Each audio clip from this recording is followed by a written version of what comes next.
Assalamualaikum warahmatullahi wabarakatuh. Kami dari kelompok 3 ingin mempresentasikan hasil kerja kelompok kami yang beranggotakan saya, Fitriatul Laili sebagai moderator, Sidik Nugraha sebagai pemateri, Septianto Nugroho sebagai pemateri, Dewi Novitasari sebagai pemateri, dan Siska Fahmi juga sebagai pemateri.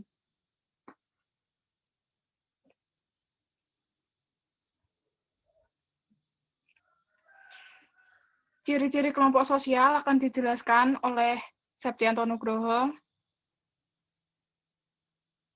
Silahkan, Mas. G.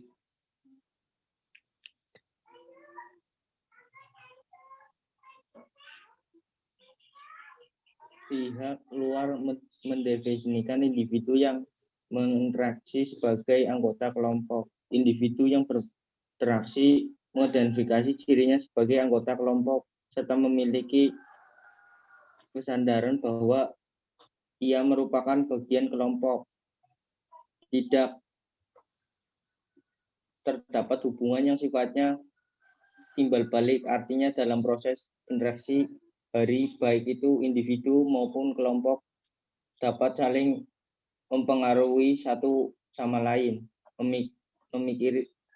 memikiri norma dan nilai yang tidak sepelekan bersama sebagai perangkat keadaan bersikap dan bertingkat laku antara sesama anggota kelompok sehingga timbul kesamaan pola perilaku. Sistem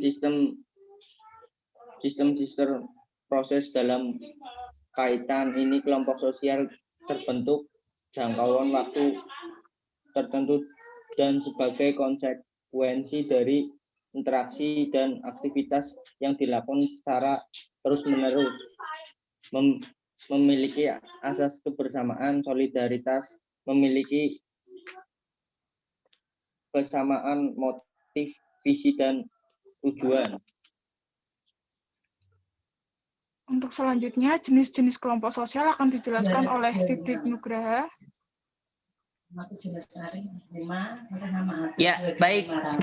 Jenis-jenis kelompok sosial. Yang pertama yaitu jenis kelompok sosial berdasarkan kepentingannya dan wilayahnya. Yang pertama yaitu suku atau kelompok etnik, merupakan sebuah komunitas yang anggotanya memiliki ciri-ciri khusus yang membedakan dengan masyarakat umum.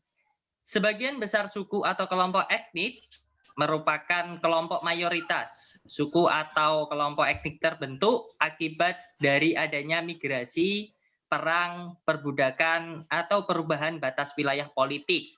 Contohnya, suku-suku di Indonesia yaitu suku Dayak, suku Baduy, dan sebagainya. Lalu bangsa. Bangsa sendiri merupakan suatu komunitas di dalam cakupannya yang sangat luas dan memiliki anggota yang sangat banyak. Anggota suatu bangsa memiliki kesamaan bahasa, sejarah, dan kebudayaan. Hal terpenting adalah tiap anggota bangsa harus memiliki kesadaran sebagai bagian dari suatu bangsa. Sebagai contoh, dalam wilayah kesatuan Nusantara yang terdiri dari ribuan pulau, lahir bangsa Indonesia yang terbentuk atas dasar kesepakatan anggotanya untuk merdeka dan hidup bersatu. Ketiga yaitu desa. Desa merupakan komunitas tempat tinggal penduduk dengan ciri khusus berupa adanya sikap kekeluargaan yang tinggi dan aktivitas ekonomi yang berpusat pada sektor agraria atau pertanian. Dari segi cakupan wilayah dan jumlah anggotanya, desa cenderung memiliki luas wilayah yang terbatas serta jumlah penduduk yang relatif sedikit. Yang terakhir atau yang keempat yaitu kota, merupakan suatu komunitas tempat tinggal dengan jumlah penduduk yang relatif banyak. Ciri khusus kota yaitu masyarakatnya bersifat heterogen atau beragam. Baik itu dari segi pekerjaan, tingkat pendidikan, dan latar belakang budaya serta agama. Next. Next. Bisa di next slide-nya. Ya. Selanjutnya yaitu jenis kelompok sosial berdasarkan sikap anggotanya. Ya, dalam membahas kelompok sosial yang beragam, terdapat kelompok yang terbentuk berdasarkan kesamaan sikap antara anggota kelompok. Dalam hal ini, terdapat dua bentuk kelompok sosial berdasarkan kesamaan sikap anggotanya, yaitu yang pertama kelas sosial. Merupakan sekelompok orang dengan posisi atau tingkat kedudukan yang sama. Kelas sosial diukur berdasarkan kekayaan, tingkat pendidikan, dan jabatan seseorang.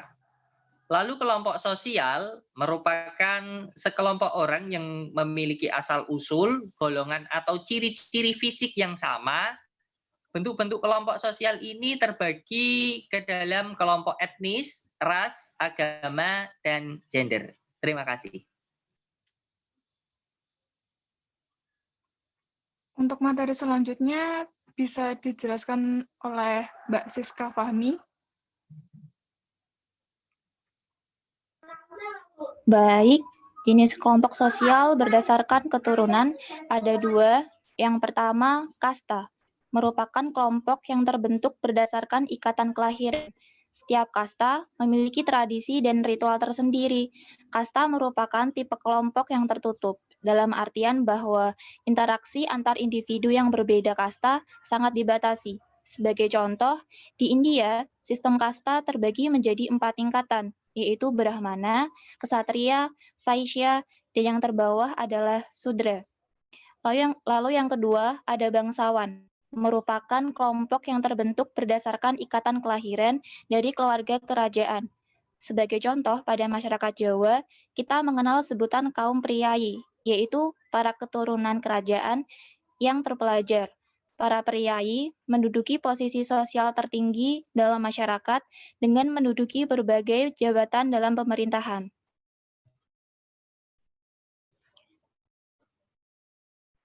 Next.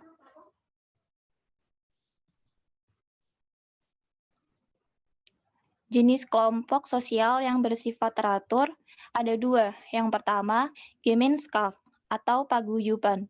Paguyuban memiliki ciri ikatan batin yang murni atau organik, yang artinya kelompok diibaratkan sebagai organ manusia yang tercipta dan fungsinya masing-masing, serta saling membutuhkan dan berkaitan satu sama lainnya.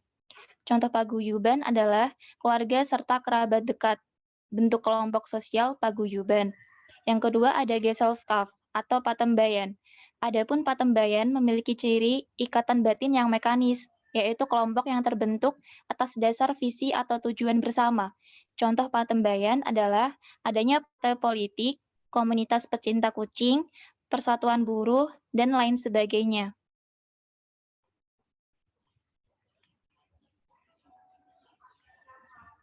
Sedangkan jenis kelompok sosial yang bersifat tidak teratur ada kerumunan, merupakan sekumpulan orang yang berada di suatu tempat tanpa pola hubungan yang tetap atau ajak. Kerumunan memiliki kepentingan yang bersifat terbatas, sementara, dan tidak terorganisir. Contoh kerumunan misalnya penumpang pesawat dan penonton konser. Terdapat sekumpulan orang di suatu tempat tertentu di mana komunikasi mungkin terjadi, namun tidak ada pola hubungan. Ketika individu sudah sampai tujuan atau konser berakhir, maka anggota kerumunan akan bubar dengan sendirinya. Lalu publik merupakan kumpulan individu dalam skala luas yang berinteraksi melalui perantara atau alat-alat komunikasi. Publik merupakan kelompok yang tidak berupa kesatuan karena tidak terjadinya interaksi yang sifatnya langsung.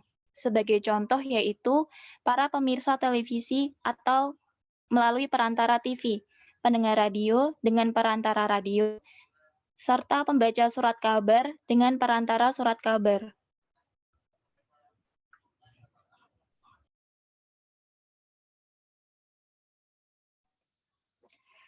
Maaf, untuk selanjutnya bisa dilanjutkan oleh Dewi Novitasari.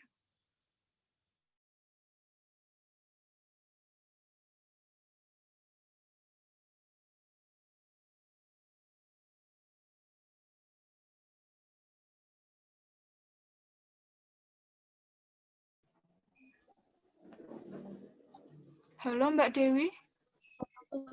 Ya, pengaruh kelompok sosial. Kekuatan untuk menaati peraturan kelompok. Pengaruh kelompok sosial. 1. Sebagai bahan motivasi. 2. Perilaku. 3. Meningkatkan performa. 4. Menciptakan pengaruh sosial.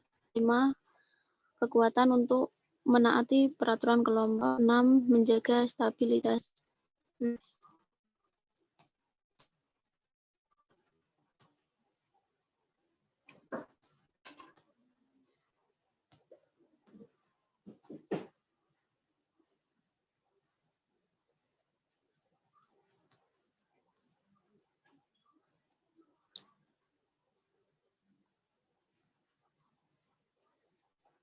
Tujuh, perilaku berbeda ketika berada di dalam dan di kelompok. 8. Meningkatkan rangsangan. 9. Pemalasan sosial. 10. Hanya mengikuti sifat dominan kelompok. 11. Mekanisme evaluasi. 12. Meningkatkan pengaruh. Next.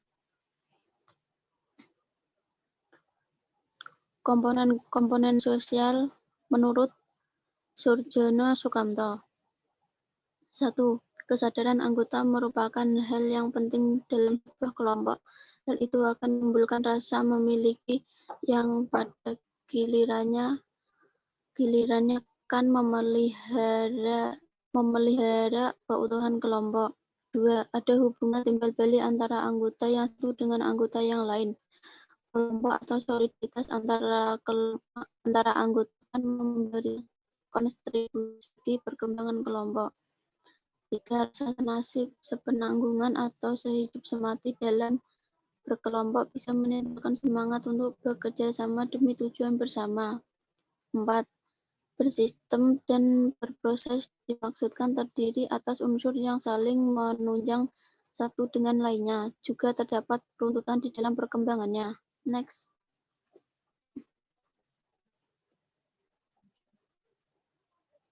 Terima kasih.